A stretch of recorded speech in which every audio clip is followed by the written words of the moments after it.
Hi, my name is Jessica Bellofatto, and I'm the owner of KamaDeva Yoga Studio here in East Hampton, New York. To birth in peace means to be empowered through the birth experience and to know that you have choices and options to have the birth that you want. I tell mothers that I work with, pregnant women that I work with, that to visualize an ideal birth for themselves. It doesn't mean that they're going to get it, but to go into the process educated and to have a practice behind you that is supporting your goals for your birth, you know, through meditation practice, a yoga practice, to know the kind of birth that you want. It can be a very empowering experience or it can be a very disempowering experience. And the disempowering experiences that I have been witness to are not at all peaceful. They're pretty aggressive and you know, violent sometimes for both the mother and the baby. So I came up with the term to birth in peace, to birth in the way that you know, the birth can be a really beautiful experience and a really peaceful experience. So that's what that means. What is doula? My name is Jessica Bellofatto, and I'm the owner of KamaDeva Yoga Studio in East Hampton, New York. The term doula means servant, actually, and a doula is a labor assistant for the birth process. But whereas everyone else in the room is generally focused on the baby, the doula is focused on the mother. So the doula is the servant to the mother throughout the birthing process, throughout the labor process. Could mean anything from massaging her feet, offering different suggestions for positions to labor in, educational, informational support, physical support, and especially, and often, like the most important thing is emotional support.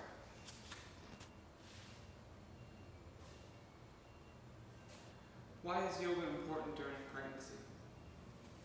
Hi, my name is Jessica Bellofatto. I'm the owner of KamaDeva Yoga Studio in East Hampton, New York. Yoga is important during pregnancy to allow the mother to stay healthy, to stay fit, to stay active, to stay limber. It can also be a really important tool for quieting the mind and a lot of the emotion and anticipation and fear that often comes along with pregnancy and comes along with birth. So to foster just a calmer state throughout the pregnancy itself and then throughout the labor and birth process.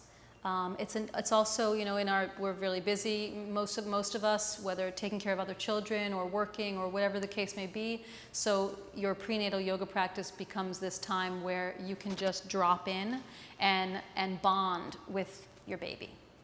And that's why it's important.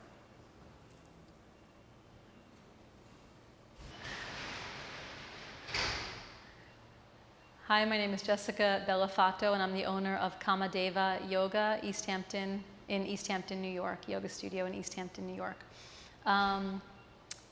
Pregnant women should, some common tips are to do a lot of hands and knees position, all fours, cat-cow type movement throughout pregnancy, but especially in the later part of your pregnancy. It actually helps to put the baby in optimal positioning for birth. So lots of cat-cow, lots of downward dog, lots of movement where even hanging over a counter, lots of things where the belly weight is falling forward as opposed to moving to the back of the body.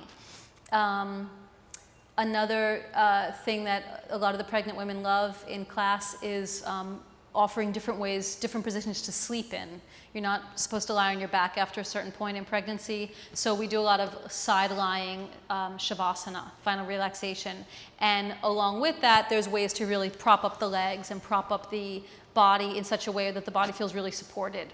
And a lot of women report back to me that they had the best sleep of their life after sort of learning just a little bit of, some tricks about how to really set the body up for shavasana.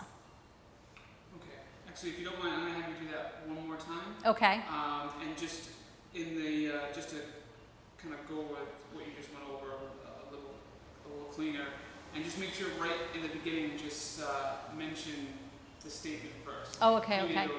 Yogas Okay, okay, are. okay, okay. Maybe you're all set. Hi, my name is Jessica Bellofatto. I'm the owner of KamaDeva Yoga Studio here in East Hampton, New York. So some common tips or points for pregnant women. In prenatal yoga, we do a lot of all fours position, cat-cow position, meaning you're on your hands and knees and you're arching and rounding your spine.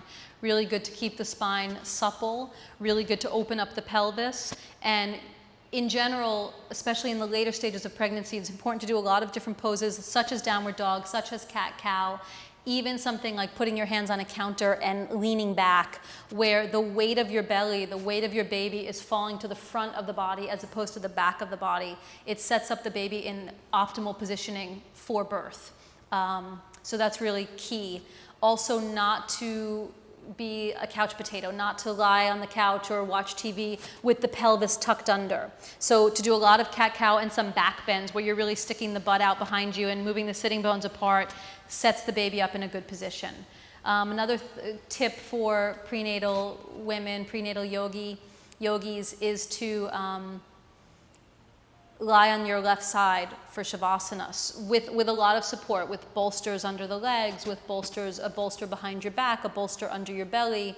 And a lot of women report back to me after learning in class how to really set up the body well, how much better they're sleeping at night. Thank you. Good, that was much better. I like that much better. Okay, sorry. That's okay. Thank you. Hi, my name is Jessica Bellofatto. I'm the owner of KamaDeva Yoga in East Hampton, New York. So SUP Yoga, SUP is short for stand-up paddleboard, and SUP Yoga is yoga on the stand-up paddleboard. So floating out in the bay in flat water or in open ocean. We are on a stand-up paddleboard, which is a very wide, floaty, longer board. It's not a surfboard, it's specifically a stand-up paddleboard.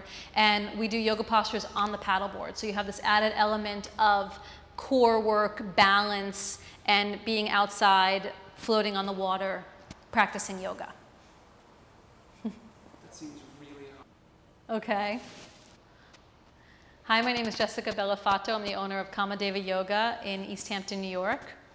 So other than just a paddleboard, what makes SUP Yoga different is everything. There's a lot of differences between doing yoga in a class or yoga on a mat and yoga on a paddleboard. Yoga on a paddleboard, the paddleboard surface becomes your yoga mat. So normally there's like a little bit of a grippy surface on the mat, on the board. So that's your yoga mat. And then you're floating in water. So the ground, which would normally be a very stable surface for you to practice yoga on, is now a very unstable, uneven surface. So along with that, you find yourself engaging muscles a lot more. You find yourself having to engage core a lot more. You find that you have to actually move a lot slower than you might in a regular class, because anything jerky or anything unconscious movement will throw you off the board, which is fine. There's a lot of falling in going on as well. But so the main difference is the surface, the foundation is unstable as opposed to stable.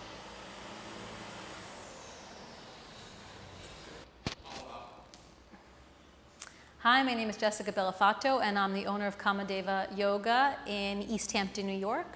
So every year I teach anywhere from 3 to 7 or so yoga retreats around the world. One of my favorite retreats is in Tulum, Mexico. Tulum is on the Yucatan Peninsula. you fly into Cancun, which most people are familiar with, but then you drive about an hour and a half south down to the Mayan city of Tulum on the beach. It's really beautiful. And what's so fantastic about that location is that the yoga room is right on the beach overlooking the ocean. We practice yoga twice a day, 2 hours in the morning and an hour and a half to 2 hours in the afternoon. The rest of the time, women are, the retreat participants are getting massages or visiting the Mayan ruins, exploring cenotes, which are underground caves that you can snorkel in. We also do a sweat lodge, a traditional, it's called a temezcal, a traditional sweat lodge, one night for the week. The food is really healthy. It's fresh caught fish, lots of vegetables, lots of mango, papaya, coconut, all of the tropical fruits. And it's an opportunity to really dive into your yoga practice out of your normal routine twice a day and to really go deep into your practice.